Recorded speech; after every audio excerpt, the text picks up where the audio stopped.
Tre miq fotograf, të cilët janë pjesë e dinastisë Marubi, u bën bashkë në ekspozitën Venus.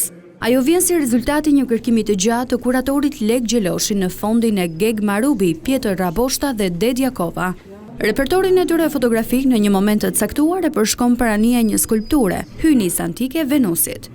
Ajo kundron e palëvizshme disa ngjarje që një herë një kohë u zhvilluan në oborrin e një shtëpie të rëndësishme qytetëse, ku edhe u dokumentuan ngjarje të përveçme, e mëtej ndryshime të forta politike. Fokusohet pikërisht, siç e thotë edhe titulli, tek emri i kësaj skulpture të famshme që përshkon nga periudha greko-antike e Praxitelit, tek ajo Rilince Botticellit, tek ajo neoklasike e Canovës, tek poezia Rainer Maria Rilkes. Pra, kulturën ka një amplitudë shumë të zgjatën në kohë, tek kjo hyjni, tek ky mit i bukurisë ideale të përsosur.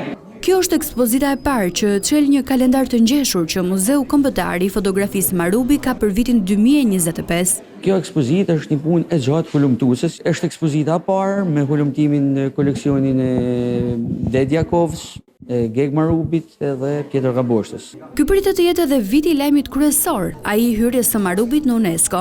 Gjatë vitit do kemi edhe të tjera lajme, që besoj se do të jenë të rëndësishme për sa i përket Shkodrës, për sa i përket Marubëve edhe trashëgimisë kulturore kombëtare.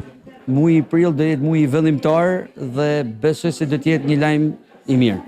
Ekspozita mbështetet nga Ministria e Ekonomisë, Kulturës dhe Inovacionit dhe do të qëndrojë hapur deri në 1 qershor 2025.